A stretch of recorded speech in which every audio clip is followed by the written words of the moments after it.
Quel est l'intérêt de la performance pour le patron, pour l'employeur?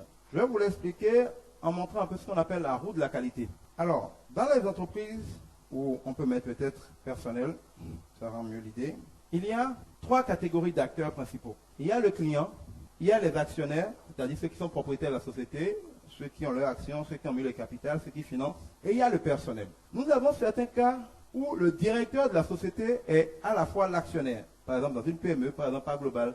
Généralement, dans les PME, le patron est à la fois actionnaire et directeur et gérant. Mais dans les grandes sociétés, la NCA, l'Africaine des assurances, les banques, le directeur n'est pas un actionnaire. Il peut arriver qu'il ait quelques actions. Mais en général, ce n'est en réalité qu'un employé comme les autres. Donc, je parle des actionnaires, ceux qui sont les patrons, ça peut être aussi un DG ou pas, bref, ceux qui sont propriétaires, ceux qui se partagent les bénéfices. Je parle de ceux qui travaillent et je parle des clients. Avant, au moment de la révolution industrielle, au moment où on commençait à parler un peu de l'économie sous sa forme actuelle, on considère que dans une entreprise, c'est les clients qui apportent dans tous les cas l'argent. Que quand le personnel travaille et que le client apporte l'argent, il se met ou s'ouvre une guerre entre les actionnaires et le patron pour savoir comment ils vont se partager l'argent du client. Et c'est de là que vient la célèbre théorie de Karl Marx qui dit, avec la lutte des classes, que dans ces cas-là, les actionnaires ont tendance à prendre 80% des profits et que le personnel ne prend que 20%. Et c'est là où ils appellent à la rébellion, à la révolution, ce qu'ils appellent le prolétariat contre les actionnaires. D'accord? Ça, c'était à l'époque où il y avait peu d'industrie, peu d'usines, il n'y avait pas beaucoup de gens qui fabriquaient des voitures, il n'y avait que des voitures Ford et consorts. Donc, les entreprises pouvaient faire le malin, les patrons et les actionnaires pouvaient se battre, faire ce qu'ils veulent, l'argent arrivait. Aujourd'hui, il y a tellement d'entreprises que si dans une entreprise, les gens se battent, rapidement, ils sont contre-performants. Quand ils sont contre-performants, le client va dépenser son argent ailleurs. Quand le client va dépenser son argent ailleurs, il n'y a plus de lutte, puisqu'il n'y a plus d'argent à partager. Donc, ça ne se passe plus généralement comme ça aujourd'hui. Comment ça se passe aujourd'hui? Aujourd'hui, on a comme une roue. C'est-à-dire quoi? Les actionnaires, les premiers mettent l'argent dans l'entreprise. Par exemple, ils mettent $1 dans l'entreprise pour financer le fonctionnement de l'entreprise, pour financer le développement de l'entreprise, pour financer les salaires, les équipements. Le personnel qui doit être motivé, rémunéré, responsabilisé, bref, qui doit avoir de bonnes conditions de vie, va à son tour, s'il est bien traité, si l'argent des actionnaires permet de le satisfaire, va fournir par exemple un travail de niveau 2. Parce que le travail de niveau 2 est fourni, le client est très content, il injecte dans la société par exemple $10. Cela veut dire que l'actionnaire vient de faire, après avoir dépensé $1, $9 de profit. Il dit, ah, cette affaire-là est intéressante, hein? Si je dépense $1, est-ce que je gagne $9? Faisons l'expérience de mettre $5 pour voir. S'il met $5 et que malgré ces $5, les employeurs nous fournissent un travail de niveau 2, les clients ne donneront que $10, il va se rendre compte qu'il a dépensé $5 pour ne gagner que $5. Il vaut mieux diminuer l'argent revenir à des dépenses $1. Là, on parle de réduction, ils vendent des filiales, ils ferment des choses parce qu'ils ne sont pas des cons. On dit oui, mais ils font des profits, ils ont fait $5 de profit. Pourquoi ils veulent fermer des usines? Parce qu'ils ont réalisé que les investissements dans ces usines, en termes de proportion, en termes de taux, réduisent leur rentabilité au lieu de l'accroître. Mais si l'actionnaire se rend compte qu'au lieu de payer $1 dans le fonctionnement de l'entreprise, dans les salaires et consorts, il dépense $5, que le personnel fasse un travail de niveau 10, et que l'actionnaire ou bien le client dépense 100, il dit waouh, j'ai dépensé $1, j'en ai gagné 9. Je dépense 5, j'en gagne 90. Ou j'en gagne 95. Cette affaire est rentable. Allons-y, mettons 20. Et ainsi de suite. C'est-à-dire que si dans une entreprise, l'investissement des propriétaires génère chez le personnel un bon rendement, le client mettra beaucoup dans l'entreprise. Plus le taux de profit est important, plus l'actionnaire qui n'est pas un idiot, quelqu'un qui veut gagner de l'argent, va avoir tendance à mettre de l'argent sans compter. Évidemment, il ne va pas passer de 1 à 1000. Selon ses moyens, mais un peu plus. Pour voir si ce tombe, si ce n'est pas hasard, ou bien si vraiment, plus les gens reçoivent, plus ils sont capables de donner. S'ils se rendent compte qu'il passe de 5 à 20, au lieu de gagner 95, il gagne 9000. Ah, cette affaire-là, mettre 1 million. Quitte à parfois aller s'endetter, il ira s'endetter pour mettre là, c'est comme ICC. Parce qu'il voit que son entreprise, sa machine, lui fabrique de la richesse quand il met de l'argent. Mais si comme dans beaucoup d'entreprises, il met 1, il gagne 9, il met 2, il gagne 10, il met 3, il gagne 10. Ce n'est pas la peine de forcer, comme on l'a fait. Et c'est là où vous avez beaucoup d'entreprises qui ne bougent pas, qui ne progressent pas. Les conditions du personnel ne s'améliorent pas, rien ne grandit. Parce que le patron fait le point que ceux qui dépensent ne lui créent pas ce qu'on appelle une utilité marginale.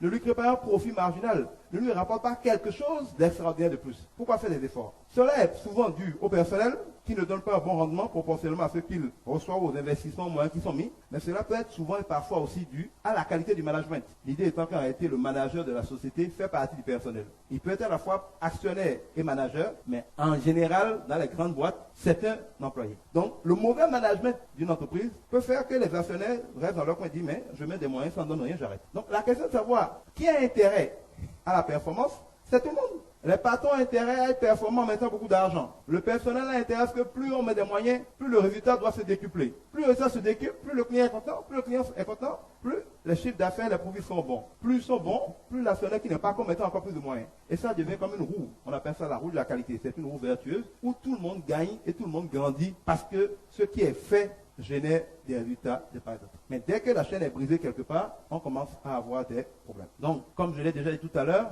pour l'employé, être performant, c'est non seulement important pour l'entreprise, mais c'est aussi important pour lui, pour sa propre santé, pour son propre bien-être. Il a besoin d'être performant. Est-ce qu'il y en a des questions par rapport à ça? S'il y en a des questions, jusque-là, avant que je ne continue.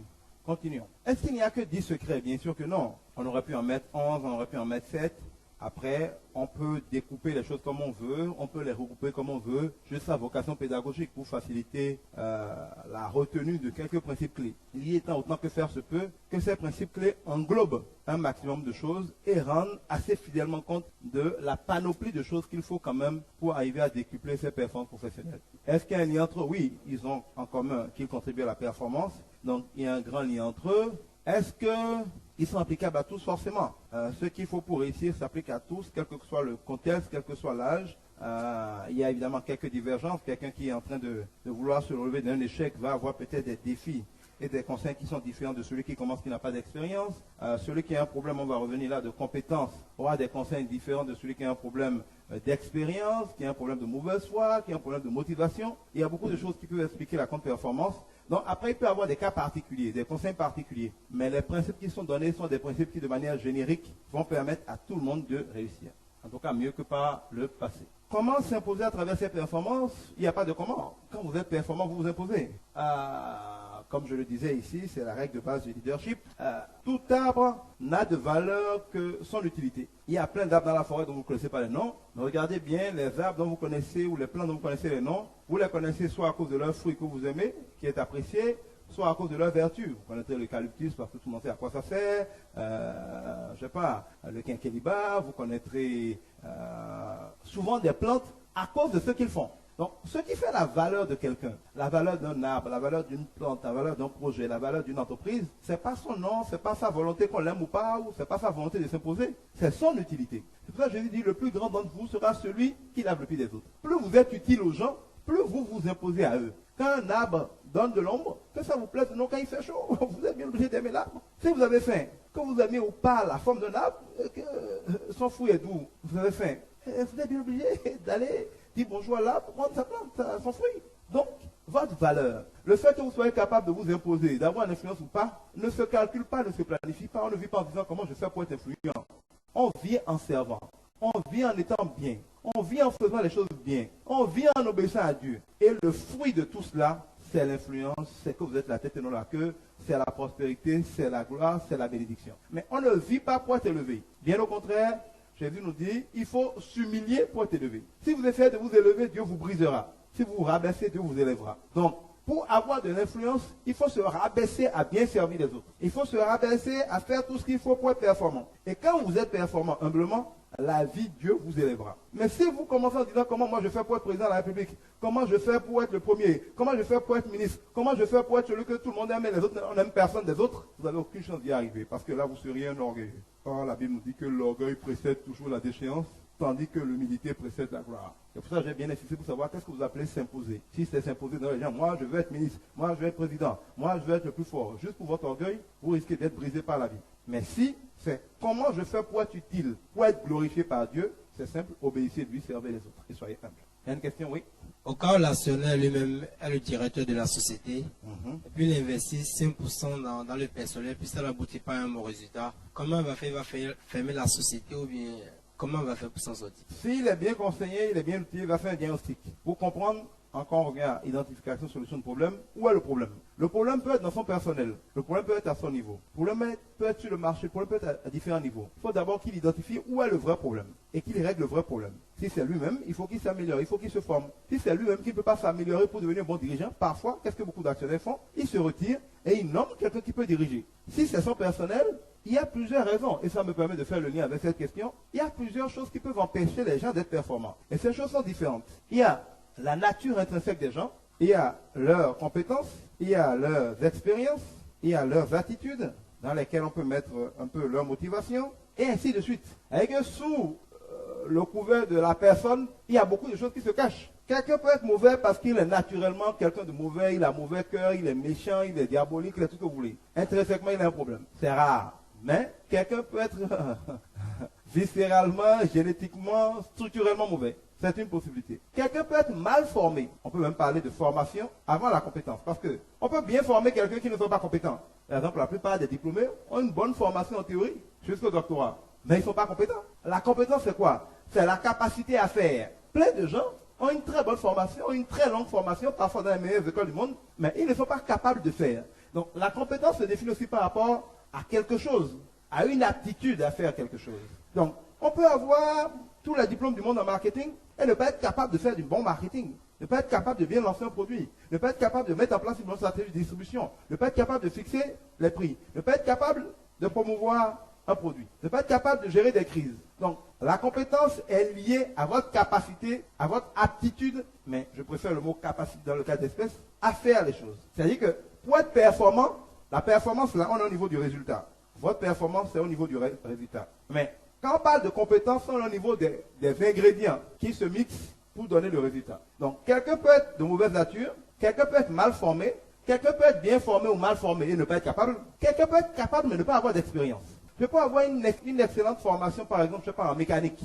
Mais il y a tout le temps de nouvelles voitures. Même si en théorie, j'ai la capacité de réparer les voitures, chaque voiture a ses cas particuliers, les choses ne sont pas placées de la même manière, et il faut avoir déjà vu ce cas-là pour aller vite. Si je me trouve dans une situation où, parce que je n'ai jamais vu ce cas-là, un mécanicien qui sait faire et qui a déjà traité 10 voitures de cette marque-là, arrive là en 2 minutes, il va la dépanner. Il est habitué à ce problème. Il a en plus de la compétence, l'expérience. Moi, je peux avoir la compétence, mais parce que je n'ai jamais vu ce cas-là, où je l'ai vu très rarement, je n'ai pas encore l'expérience de ça. Je vais tâtonner, je vais faire des erreurs, je peux même bousiller la voiture des gens d'abord avant d'y arriver. Pas parce que je ne suis pas compétent, mais je n'ai pas l'expérience qui vient avec la pratique. C'est vrai que la pratique est liée au temps, mais je suis, ce n'est pas toujours le temps. L'expérience ne veut pas dire que quelqu'un qui a 10 ans d'expérience est forcément meilleur que quelqu'un qui a 1 an d'expérience. Il y a des gens qui, après 10 ans, n'ont rien appris d'intelligence sur le métier. Là où quelqu'un, en 2 mois, en sait plus que sur le métier. Donc, l'expérience, c'est ce que tu as déjà vu comme cas de figure, ce que tu as déjà acquis comme pratique, comme habitude, comme référence usuelle dans ton métier ou dans ce que tu fais, qui peut t'aider à aller plus vite. Et selon le niveau d'intelligence pratique que tu as, tu peux acquérir en 6 mois plus d'expérience que quelqu'un en 10 ans. D'accord? L'attitude. Si tu n'es pas motivé, si tu es triste, si tu es paresseux, tu es fainéant, tu n'es pas disponible, tu es tout le temps en retard, tu n'aimes pas prendre des risques, tu ne respectes pas les gens, tu es impoli. Tout ça, c'est des questions d'attitude.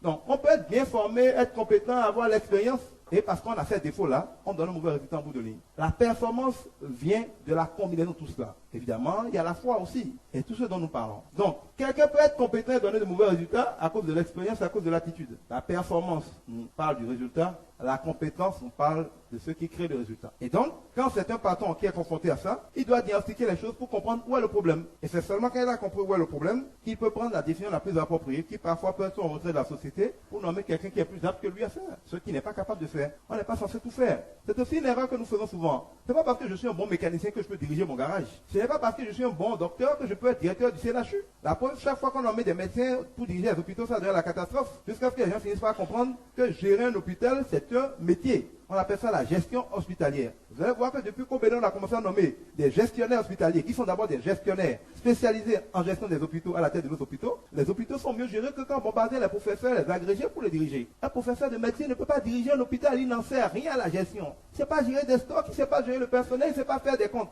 Il ne sait rien faire qu'il faut pour gérer un hôpital. Même s'il sait soigner les gens dans un hôpital, il a compétence d'employé dans l'hôpital. Il n'a pas compétence de gérant dans un hôpital. Vous allez voir, il y a des gens qui sont très bons dans leur domaine, un bon ingénieur, un architecte, un bon médecin. Nommer les ministres, ça devient la catastrophe. Ce n'est pas parce qu'ils sont méchants. C'est parce qu'être ministre, c'est diriger, c'est gérer. La compétence d'un ministre, c'est de la politique et du management. Ce n'est pas parce que vous êtes techniquement bon dans votre domaine que vous avez la compétence pour manager et faire de la politique dans votre domaine. Vous allez donc avoir beaucoup de gens qui sont des experts techniques dans leur domaine, reconnus au niveau international. Balancer les ministres, ça devient la catastrophe dans leur domaine. Parce qu'ils savent faire les choses techniquement, ils sont des ouvriers de leur domaine, ils sont des techniciens de leur domaine, ils sont des experts techniques de leur domaine, mais ils ne sont pas des gestionnaires de leur domaine. Et quand il y a des problèmes de performance, il faut, on le verra en détail avec la procédure d'identification de solution de problème, aller repérer quel est le vrai problème, c'est-à-dire quelle est la cause, dans quel cas de figure on est. Parce que selon le cas de figure dans lequel on est, on peut dire qu'il faut virer les gens, on peut dire qu'il faut les former, On peut dire qu'il faut leur donner des stages pour les entraîner. On peut dire qu'il faut leur donner de nouveaux équipements. On peut changer les procédures.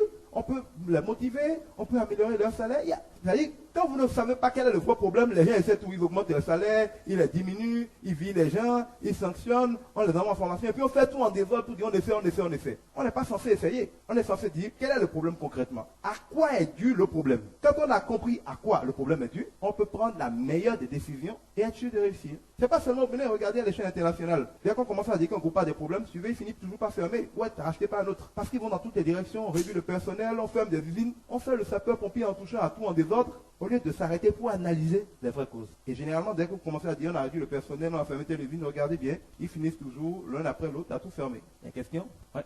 Est-ce que nos connaissances viennent forcément de nos expériences dans un domaine? Non.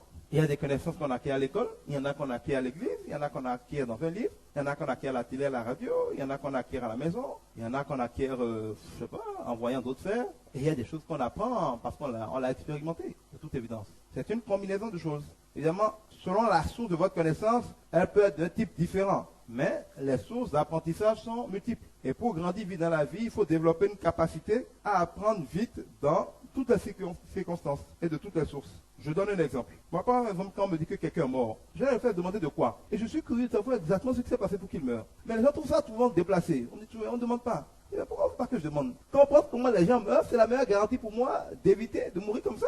Et vous allez voir que souvent quand on vous raconte une histoire, c'est quelqu'un qui a fait quelque chose, il a fait ci, il a vu telle chose, il n'a pas prévu ça. Mais il y a une grande expérience à tirer de comment les gens meurent. Donc quand quelqu'un meurt, moi je veux savoir comment il est mort, parce que c'est une occasion d'apprentissage pour moi. On dit on ne pose pas de questions sur la mort des gens. Mais il faut savoir comment les gens sont morts. Oui. Parmi les objectifs du club, je crois que vous avez dit, c'est faire grandir les gens par la foi. Si je comprends bien, aujourd'hui nous allons vers la performance et les 10 secrets pour être performant. Ce qui veut dire, moi je voudrais faire un lien entre la performance et la foi. Tout à l'heure vous avez cité les ingrédients qui amènent vers la performance. Il n'y a pas la foi dedans. Ou bien, où se cache la foi à ce niveau? Oui, j'en ai déjà parlé tout à l'heure. Quand on a parlé par exemple de comment on se sent capable ou pas, j'ai dit que la notion de capacité est fortement liée à ce que vous considérez comme étant votre source, vous-même ou les autres. En parlant de motivation, d'attitude, elle est forcément déterminée. Votre attitude, votre comportement, vos motivations à agir dans la vie sont déterminées par votre foi. Si vous n'êtes intéressé que par l'argent, ce qui ne va pas vous amener loin, c'est peu probable que vous connaissez Dieu. Si vous connaissez Dieu, vous serez motivé à faire le bien, à servir les autres, à bénir les autres, à gagner le ciel, et Dieu en retour vous bénira. Donc tout est lié. Une bonne partie de ces ingrédients-là, surtout au niveau attitude, motivation, endurance et consorts, sont fortement liés à votre foi. Pas la foi. La foi ne doit pas être un mot magique dans lequel on met n'importe quoi et tout. Mais ce que vous savez de Dieu, votre perception de Dieu, de vos relations avec lui, de votre destinée, de vos finalités, déterminera fondamentalement vos performances. Quand par exemple tout indique que tout le monde va échouer, pour croire que soit on peut réussir, il faut croire que Dieu a raison. Mais ça fait toute une différence de croire qu'on réussit ou qu'on peut réussir quand tout le monde échoue. Ce n'est pas possible sans la foi. Et on va peut-être terminer par ça. Je vais répondre à cette question. Et après, je vais lister globalement les 10 points. Vu l'heure qu'il est, on ne va pas rentrer dans les détails des 10 points aujourd'hui. Il y a certains d'entre eux que j'ai déjà touchés dans les explications, mais on va les prendre un par un demain. Mais je conclurai en les citant tous les 10 en attendant qu'on y rentre. Je réponds avant cela à la dernière question qui était posée. Impact possible sur la réinsertion à l'université. C'est-à-dire que si quelqu'un travaille déjà et qui décide de retourner à l'université, quel impact sur sa performance?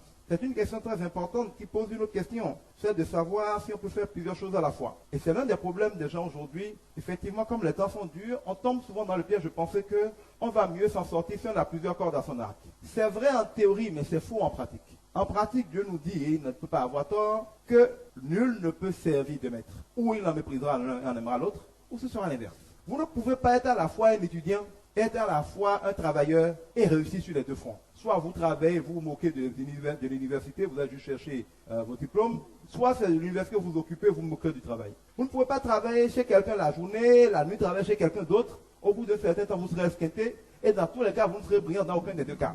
Pourquoi? Il faut toujours revenir à la conception ou à ce qu'est le travail pour un chrétien. Ce n'est pas une source de revenus à multiplier, à trouver n'importe où. C'est le chrétien est censé même prendre son emploi après avoir consulté Dieu. Quand vous avez un emploi en tant que chrétien, c'est supposément que Dieu vous a mis quelque part et vous a donné vocation à impacter le monde, à transformer le monde, à servir les gens, à être la tête et non la queue. Si ce n'est pas Dieu qui vous a mis là, que ce n'est pas fait pour vous, vous devez prier pour que rapidement vous sortez de là pour vous mettre où il doit vous mettre. Mais un chrétien n'est pas censé être quelque part juste passer à de l'argent en attendant de voir autre chose. Il n'est pas censé, parce qu'il n'a rien à faire, s'inscrire à l'université pour passer le temps. Il est censé trouver sa vocation, y entrer, y exceller, servir et bénir les autres. Partant de là, quand vous vous mettez quelque part, vous devez vous concentrer pour exceller à l'endroit. Comme nous le disons tout le temps ici, partout, y compris ici, y compris dans votre maison, nous avons toujours plein d'opportunités que nous ne voyons pas. Vous avez un ami, vous pensez que ce n'est qu'un ami, vous ne savez pas que sa maman est telle, que son papa est tel, que sa copine est telle, que son frère est tel. Vous ne savez pas tout ce qui est potentiellement caché dans sa vie qui peut vous bénir. Et vous avez 20 amis comme ça. Chacun de ces amis a autant de personnes dont lui-même il ne sait pas ce qu'il y a dedans. C'est-à-dire que si vous regardez bien de près, nous sommes toujours, c'est ça un peu quand vous regardez les trucs comme Facebook, quand vous voyez Facebook, je ne sais pas si vous avez compris, il illustre bien, mais d'un point de vue purement électronique, la complexité, la richesse des relations humaines. Vous allez voir que quand vous êtes sur Facebook, vous ne finissez toujours pas de tomber sur quelqu'un que vous connaissez, pas la page d'un autre que vous connaissez, ainsi de suite. Pareil dans la plupart des réseaux sociaux aujourd'hui. Autour de nous, il n'y a que des opportunités. Je vous dis toujours, même si vous êtes recruté comme planton chez quelqu'un, c'est vous qui voyez passer le courrier, vous voyez passer ses amis, c'est une opportunité pour vous. Joseph était prisonnier. Regardez, c'était une opportunité pour devenir Premier ministre. Mais si pendant qu'il était prisonnier, se disant qu'il était en prison, il n'a rien d'autre à faire, il dormait, il faisait comme tous les prisonniers, il ne faisait pas le bien. Même en prison, il a trouvé le moyen de tellement être performant qu'on a été obligé de faire de lui le chef des prisonniers. Il a été tellement vertueux comme chef des prisonniers qu'on a été obligé de faire un serviteur dans la maison du Premier ministre. Et là, bien que sa femme soit vicieuse et voulu le piéger, il a trouvé le moyen d'être tellement performant dans la vertu qu'il y a échappé. Et ainsi de suite. Voilà comment un esclave finit par se trouver Premier ministre d'un pays étranger. Vous ne réalisez pas ce que Joseph a fait. Ce que Joseph a fait, ce n'est pas comme si Moubedi devient président du Bénin. C'est comme si Frédéric va devenir président des États-Unis demain. On prend Frédéric, on l'enferme dans un conteneur, on l'amène aux États-Unis comme esclave. Et vous apprenez dans 10 ans que Frédéric est président américain. C'est ça l'histoire de Joseph. Et ce n'est pas ces deux générations, ce n'est pas ses parents. C'est lui-même qui a été vendu. C'est comme si Kunta Kinte devenait président des États-Unis. Par quoi? La performance à tous les niveaux, où qu'on soit. Donc, quand on n'a pas une lecture spirituelle, une lecture de foi des circonstances, on peut mépriser là où on est, se dire, bon, moi je n'ai rien de bon ici, je fais ce que je veux, je cherche mieux. Cherchez mieux, oui. Priez pour que Dieu vous donne mieux dans la vie, oui. Mais laissez Dieu manœuvrer votre vie. Quand vous êtes quelque part, soyez absolument loyal là. Concentrez-vous là. Faites du mieux que vous pouvez là. Le jour où vous êtes vraiment incapable de donner votre mieux, demandez à Dieu s'il est d'accord et si oui, démissionnez. Partez. Mais ne restez pas quelque part à prendre des salaires et à faire semblant de travailler quand vous savez très bien que votre cœur n'est plus là. Où que vous soyez, soyez-y entièrement. Soyez-y une source de bénédiction. Même si vous ne gagnez rien, donnez tout. Et demandez à Dieu, quand l'heure sonnera, de vous aider à aller où il veut. Mais quand vous êtes quelque part, donnez-y le meilleur de vous-même, où que vous soyez, et partez, si possible, en de très bons termes. Si vous avez ce genre de principe dans la vie, où que vous soyez, ça se transformera, à défaut d'un paradis pour vous, à une grosse échelle vers le paradis.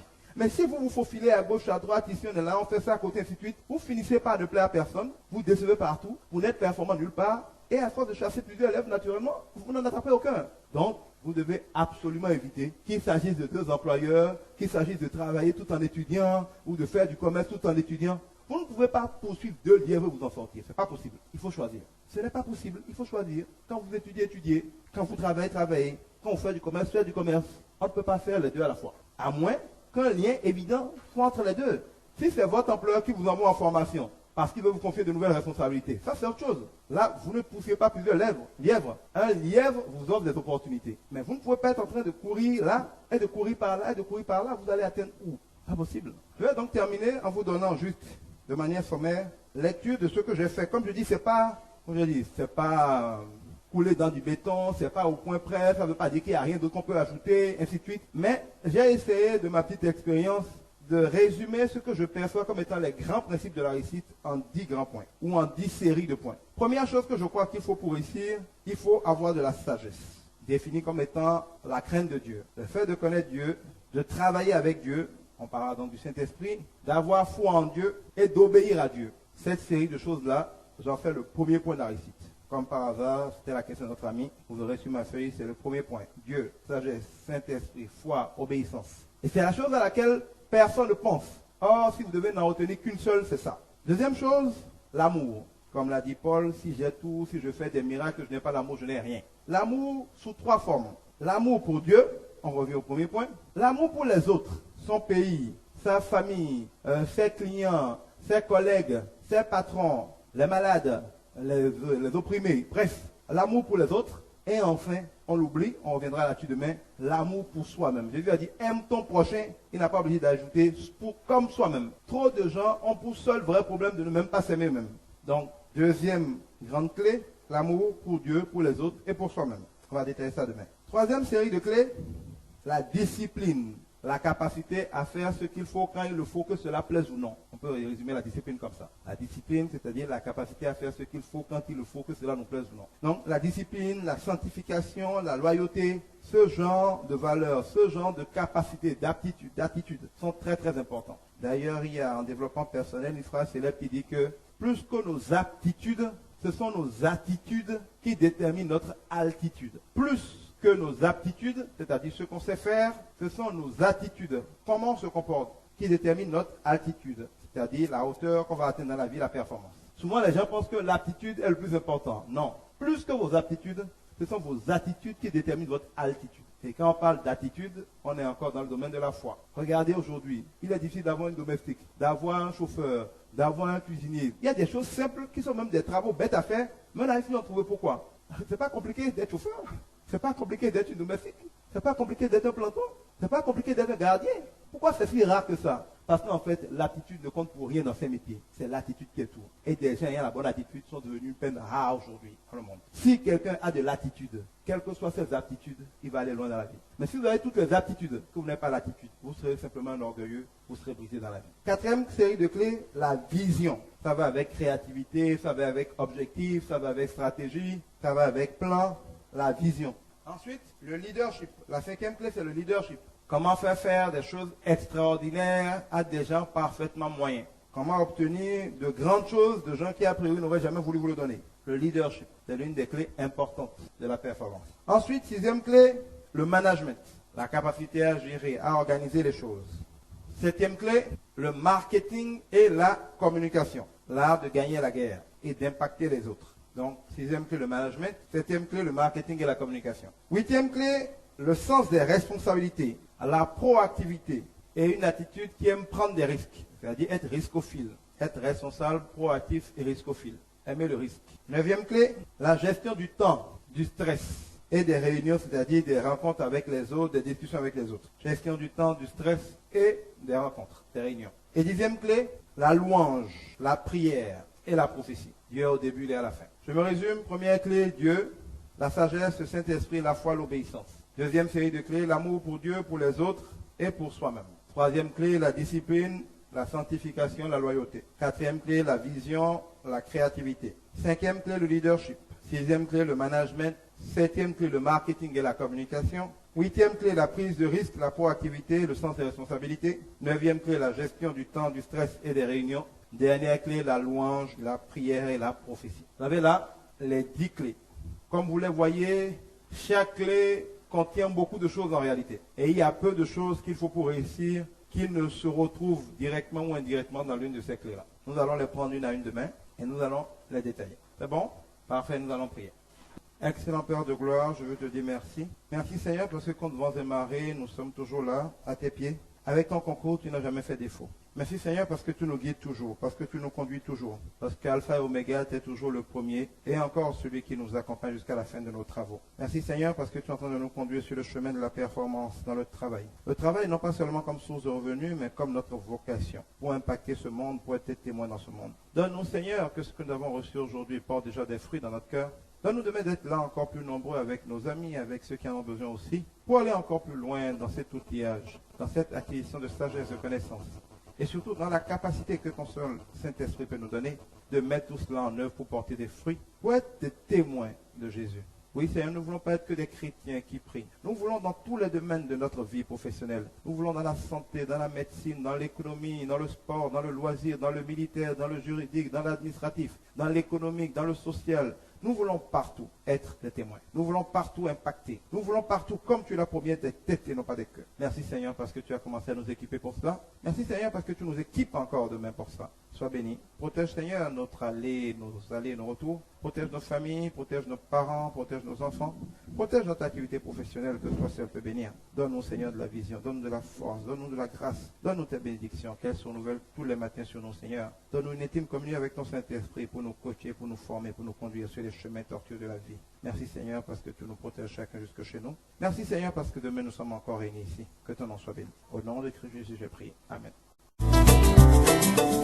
Mon ami, écoute ton Dieu.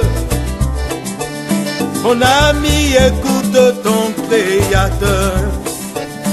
Il y a de l'espoir pour toi en ce monde.